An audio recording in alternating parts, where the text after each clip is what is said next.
तो हेलो बच्चों, ये मेरा यूट्यूब पर इंग्लिश ग्रामर का भोजपुरिया का सर से चैनल है, जिसमें आपको हर एक चीजें मैं भोजपुरी में समझाऊंगा।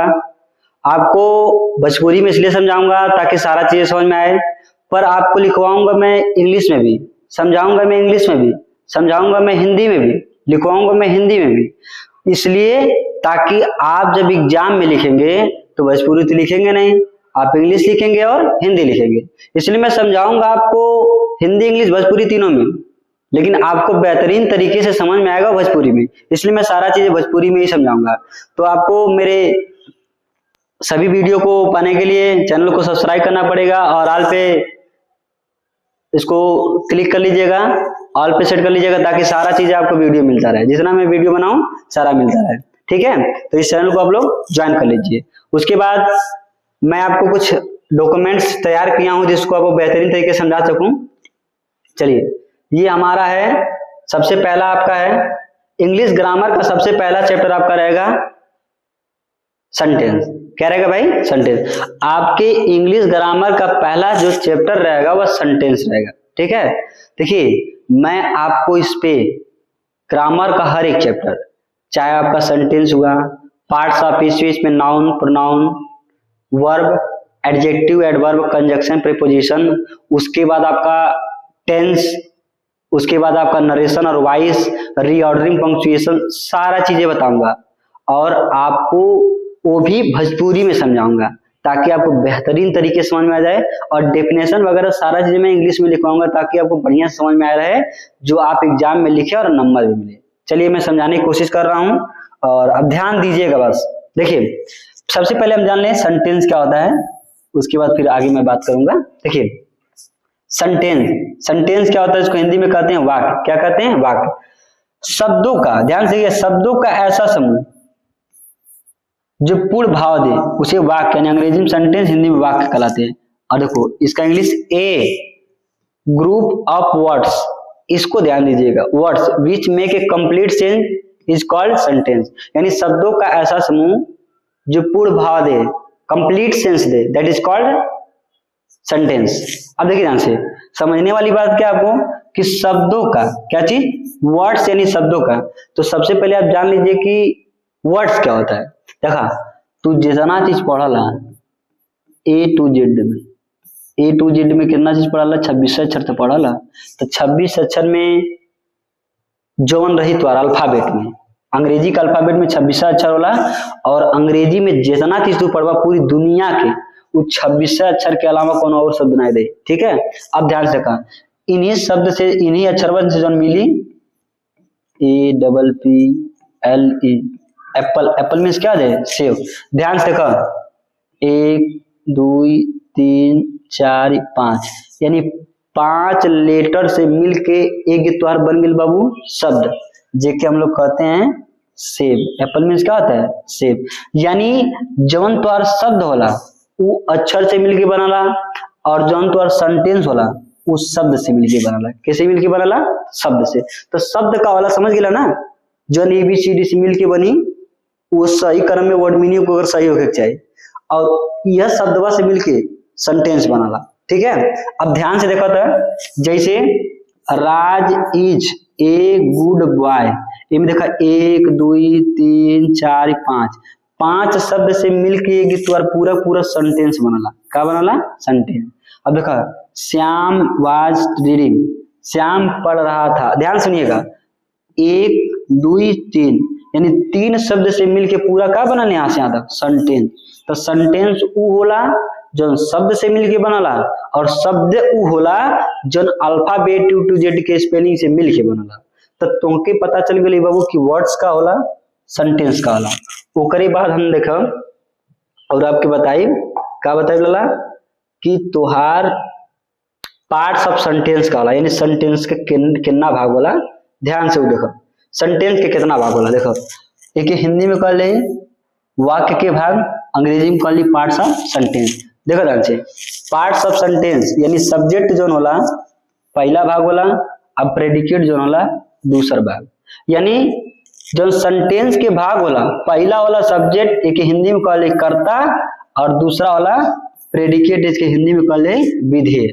ध्यान से समझा, इसे तो लिखवा तो नंबर मिली नहीं, जैसे लिखवा नंबर मिली वो देखा। सब्जेक्ट यानी कर्ता, जिसके विषय में हम कुछ कहते हैं उसे सब्जेक्ट यानी कर्ता कहते हैं। वह कोई भी व्यक्ति हो सकला, स्थान हो सकला अथवा वस्तु हो सकता है। ये तो हिंदी हो गया।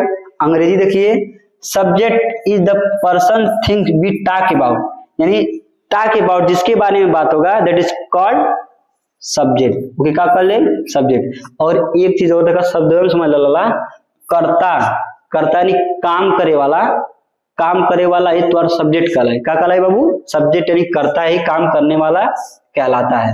जैसे देखिए एग्जाम्पल के साथ आपको एक सेंटेंस उसमें लिखा है, समझा रहा हूं।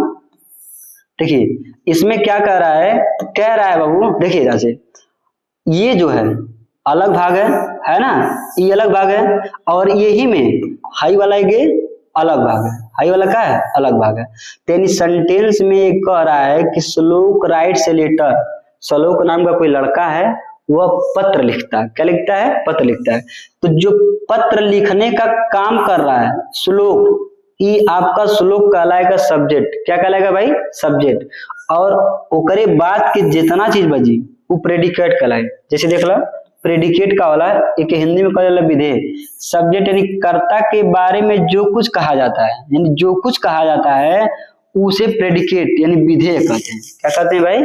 विधेय कहते हैं। अर्थात सब्जेक्ट के अतिरिक्त वाक्य का शेष भाग, सब्जेक्ट के अतिरिक्त यानी इस सब्जेक्ट यानी कर्ता के अतिरिक्त वाक्य का शेष भाग प्रेडिकेट कहलाता है। जो मैं पहले आपको समझा दिया हूं कि प्रेडिकेट क्या होता है, सब्जेक्ट को छोड़ करके जो बचेगा प्रेडिकेट, और एकरे पहले वाला सबका आ जाए सब्जेक्ट। ठीक है।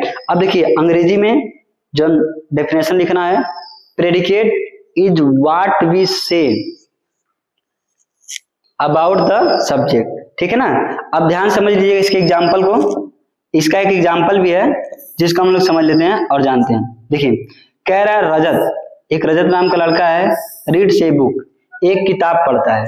तो ये रजत जो हुआ, रजत बाबू आपका हो गया सब्जेक्ट, और ये जो रीड्स ए बुक किताब पढ़ता है, यहां से यहां तक आपका हो जाएगा बाबू प्रेडिकेट। क्या हो जाएगा?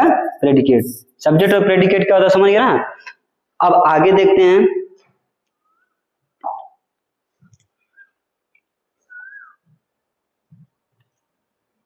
अगला हम लोगों को समझना है, तो देखिए वाक्य के प्रकार यानी काइंड्स ऑफ सेंटेंस। क्या पढ़ेंगे? वाक्य के प्रकार यानी काइंड्स ऑफ सेंटेंस। देखो वाक्य 5 प्रकार के होते हैं। कितने प्रकार के होते हैं भाई? 5 प्रकार के। देखो जितना अंग्रेजी हमन लिखल जाए, चाहे पढ़ल जाए तो जो लिखल जाए वो 5 प्रकार में ही लिखल जाए, और जो हमन लिखल जाए वो 5 प्रकार के। यानी दुनिया में जितना चीज हो 5 प्रकार के सेंटेंस के अंदर लिखल जाए, वो 5 हम समझाते हैं। पहला आपका हो जाएगा असर्टिव सेंटेंस। क्या हो जाएगा भाई? Assertive sentence. एक हिंदी में कहते हैं कथन सूचक वाक्य। अब देखिए जिस वाक्य में किसी तथ्य का वर्णन किया जाता है, ठीक है ना, तथ्य का वर्णन किया जाता है, वो आपका कथन सूचक वाक्य कहलाता है। अंग्रेजी में a sentence in which some, देखो some sentences is called the assertive sentences. और देखिए यही के असर्टिव सेंटेंस के बाबू केहू किताबी में लिखल है डिक्लेरेटिव सेंटेंस। तो डिक्लेरेटिव और असर्टिव दोनों सेम होला, टेंशन नहीं यह ना लगा, दोनों सेंटेंस सेम रहला। असर्टिव और डिक्लेरेटिव सेम रहता है। अब ध्यान से देखिएगा एग्जाम्पल के साथ। जैसे ये पूरा आपका एक सेंटेंस है। क्या है? सेंटेंस है। ये आपका कथन सूचक वाक्य, सी इज अ ब्यूटीफुल गर्ल, वह एक सुंदर लड़की है। ये 2 प्रकार के होला, वो बता देते लाला बढ़िया से। ये 2 प्रकार के होला। पहला जो होला तोहार वही अफर्मेटिव। का वही अफर्मेटिव, एक हिंदी में कहल जाए अफर्मेटिव सेंटेंस, एक हिंदी में कहल जाए स्वीकारात्मक। क्या कहल जाए? स्वीकारात्मक और सकारात्मक। एक स्वीकारात्मक कहल जाए, और दूसरा तो जो होला वो हुई निगेटिव। का हुई? निगेटिव। एक निगेटिव सेंटेंस के तो बाबू कहबा हिंदी में नकारात्मक। का कहबा? नकारात्मक। देखो स्वीकारात्मक में कोनो चीज तू मान लेबा और नकारात्मक में तू कोनो चीज मना करबा। जैसे आप ध्यान समझिएगा, अगर हम कही लाला यू आर अ डंकी, तू गधा हवा, अगर हम कही तू गधा हुआ, यू आर डंकी, तुम गधे हो, और तू कहा यस सर मैं हूं, तो तू बतिया स्वीकार कैला ना, तो जौने सेंटेंस में तू बात स्वीकार कैले बा उ तोहार कहलाई अफर्मेटिव सेंटेंस। ठीक है ना। अब ध्यान से देखिएगा, अफर्मेटिव सेंटेंस हो गया।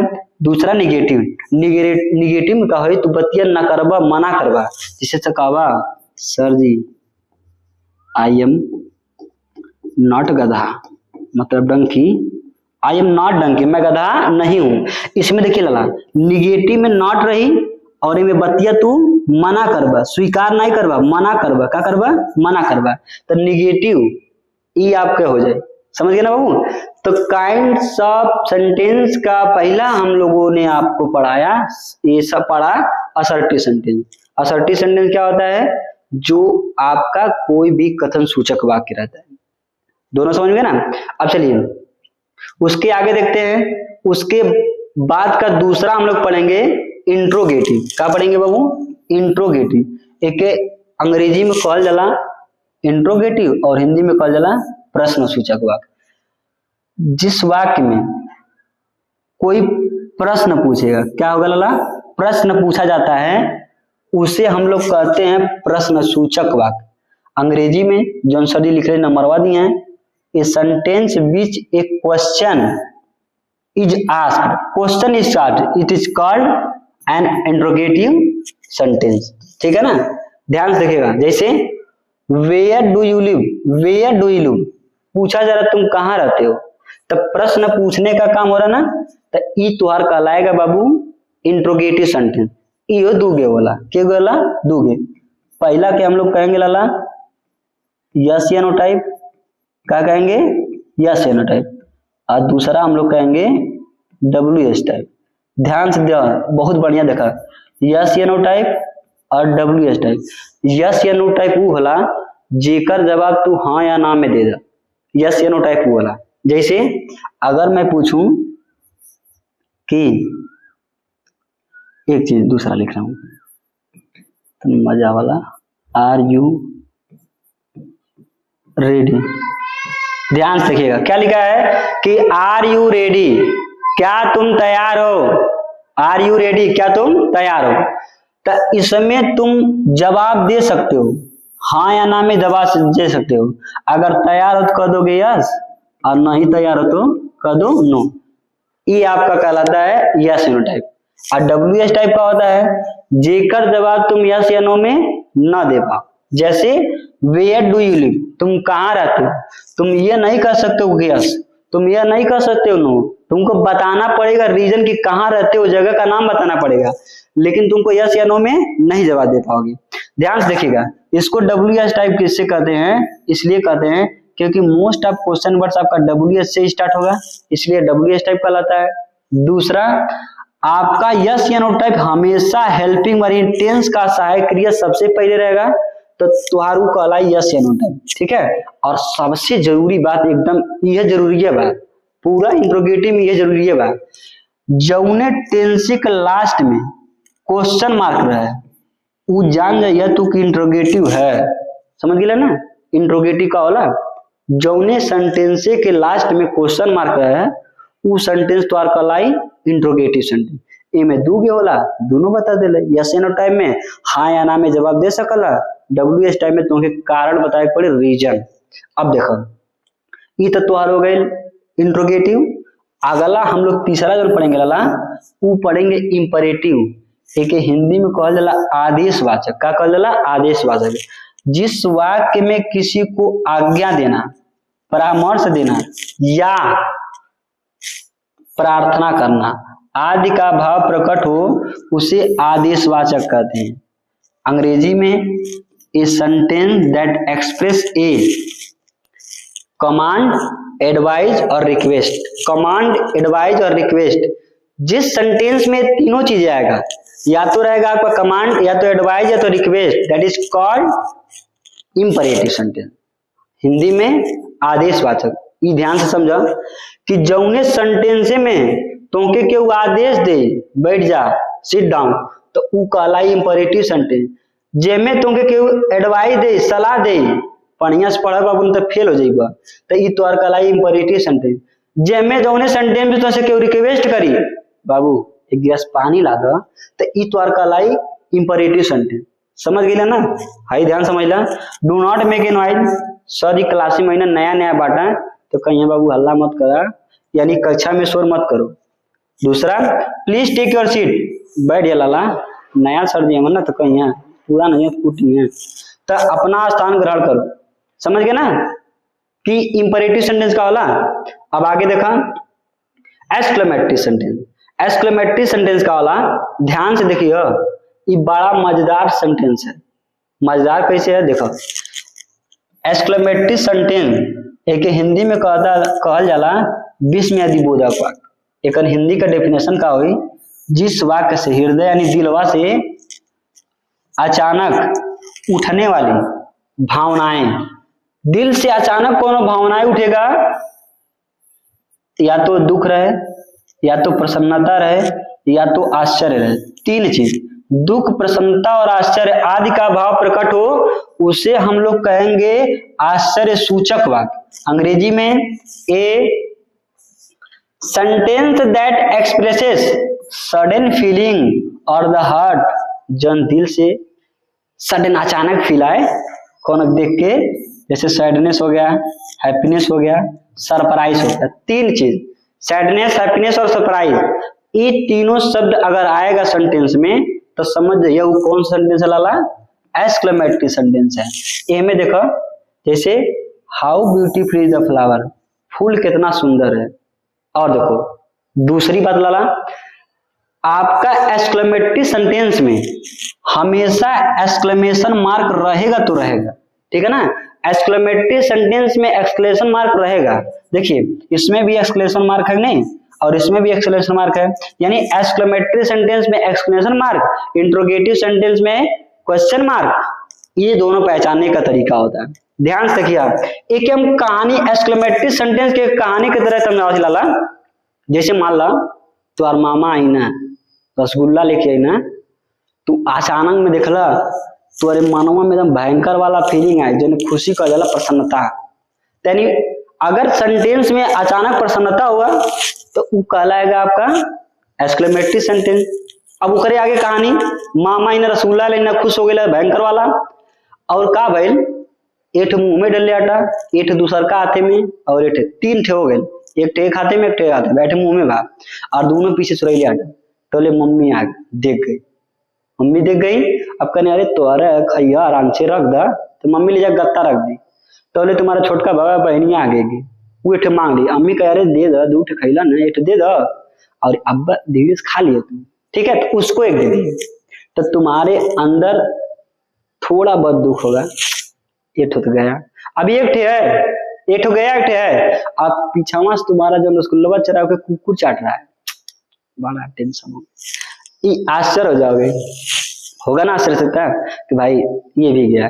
यानी तुम लिए तो तीन थे, खा चुके वो तो मिल गया, दूसरा तुम्हारा भाई या बहन ले लिया, तीसरा पीछे से कुत्ता चाट लिया। यानी जिसमें प्रसन्नता है, रसगुल्ला देख प्रसन्न हुए, तुम्हारा भाई लिया दुख हुआ, कुत्ता चाटा आश्चर्य हुआ। यानी जिस सेंटेंस में तीनों शब्द आएगा और भी दिल से फीलिंग अचानक में आएगा, वो कहलाएगा आपका एक्सक्लेमेटरी सेंटेंस।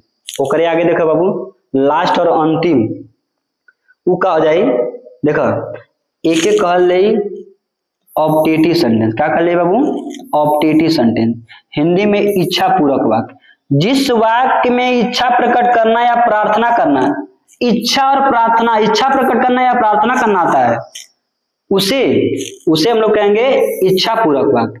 देखो, an optative sentence expresses wish और प्रे, या तो विश, ठीक है ना, या तो प्रे। प्रे मतलब प्रार्थना, विश मतलब होता है इच्छा, दो चीजें होगा।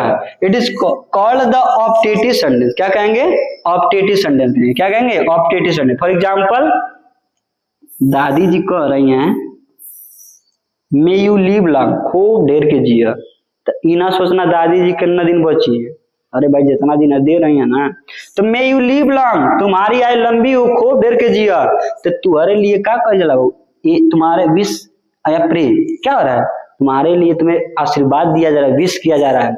और देखो, मे यू बी हैप्पी, मेरा मेरी इच्छा है आप खुश रहो, क्या करो, मे यू बी हैप्पी, आप खुश रहो, ठीक है ना।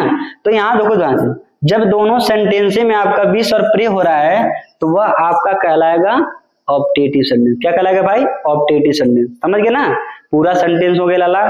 जहां नहीं तुमके समझ में आवता कमेंट करा कि सर ये नहीं समझ में आया, ज्यादा कमेंट आए ओके हम सर दोबारा बता देवे। हाँ बाबू हम कितनों पढ़ा दिए कि जब तक तू पढ़बा नहीं तब तक आई वही नहीं, तो के पढ़े पड़ी, अब पढ़े पड़ी रिवीजन करे पड़ी, समझे पड़ी।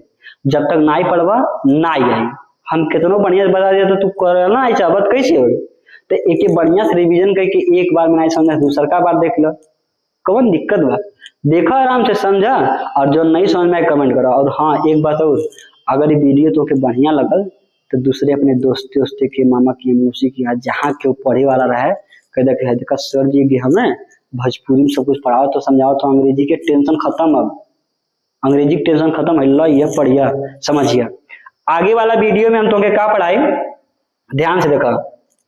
आगे वाला वीडियो में एक चीज बहुत बढ़िया समझ लगे कि जितना तो हर पार्ट्स ऑफ स्पीच होला, का होई parts of speech, parts of speech तो 8 होला, कितना भाग होला, 8 भाग होला।